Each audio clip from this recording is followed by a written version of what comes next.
Hello बच्चों, इस video में हम पढ़ेंगे चैप्टर प्राइमरी ऑक्सिलरीज। उससे पहले हम कुछ वार्म अप एक्सरसाइज करते हैं। यहाँ पर बच्चों कुछ सेंटेंसेस लिखे हुए हैं जिनमें से हमें वर्ब को छांटकर अंडरलाइन करना है। जैसे कि दे आर प्लेइंग फुटबॉल में प्लेइंग को अंडरलाइन करेंगे। वी एंजॉय रीडिंग बुक्स में रीडिंग को अंडरलाइन करेंगे। The cow ate a bag of oats में एट को अंडरलाइन करेंगे। The birds chipped on the trees में चिप्ड को अंडरलाइन करेंगे। The students wrote an essay में रोट को अंडरलाइन करेंगे।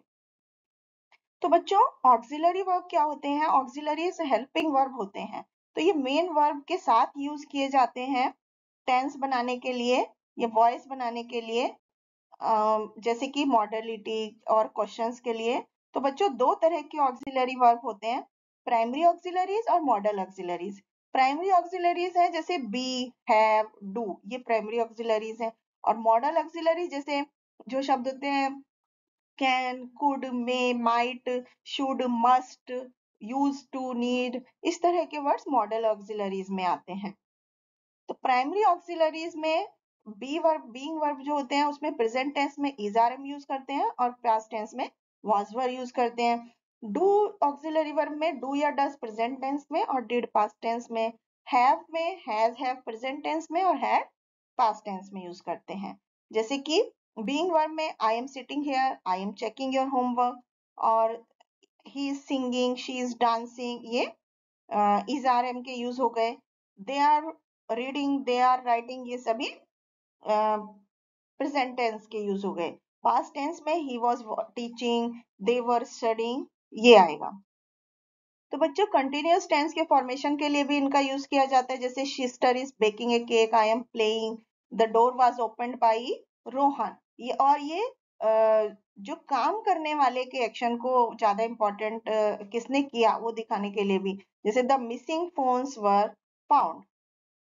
when followed by an infinitive, जब इसके बाद infinitive होता है, infinitive होता है जैसे कि ing वाले वर्ड होते हैं, तो ये किसी प्लान या अरेंजमेंट के लिए यूज किए जाते हैं। जैसे we are going to finish the work in 1 week, या they are going to leave next month, इस तरह से।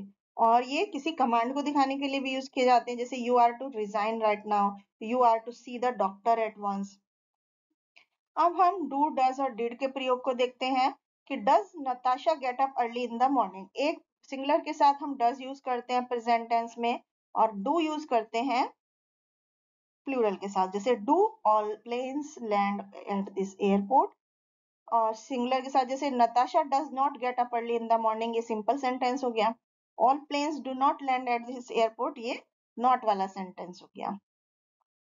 तो बच्चों निगेटिव स्टेटमेंट और इंटेरोगेटिव सेंटेंस जो है उसके लिए भी डू, डज, डिड का प्रयोग करते हैं। जैसे do you go got offer there often, she doesn't agree with me, did you manage to finish the object. और इंपेरेटिव सेंटेंस में स्टेटमेंट को ज्यादा फोर्सफुल बनाने के लिए इसका यूज करते हैं, जैसे डू क्वाइट। अब हैज, हैव, हैड का यूज देखते हैं। तो बच्चों हैज सिंगुलर के साथ यूज करते हैं और इसमें वर्ब की थर्ड फॉर्म लगाते हैं। जैसे she has completed her assignment. और हैव के साथ भी वर्ब की थर्ड फॉर्म लगाते हैं, हैव प्लूरल वर्ड के साथ यूज करते हैं। जैसे my family have taken their dinner, the match has started before it रेन्ड।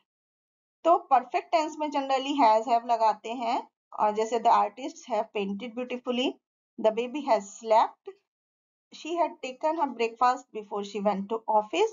इस तरह से परफेक्ट टेंसेस में हैज, हैव, हैड का यूज करते हैं। अब हम इससे जुड़ी हुई एक्टिविटीज करते हैं। यहाँ पर बच्चों सेंटेंस के फिल इन द ब्लैंक्स पे हमें ब्रैकेट में दी गई ऑक्सिलरी वर्ब भरना है। जैसे do you want some tea, I am finished, I have finished my work, the house is make of cement, you are to see the doctor immediately, Eva has gone to the party, we are going to a wedding tonight, I had want you to pass test, we had to visit that place in the evening, I do not like you। Thank you।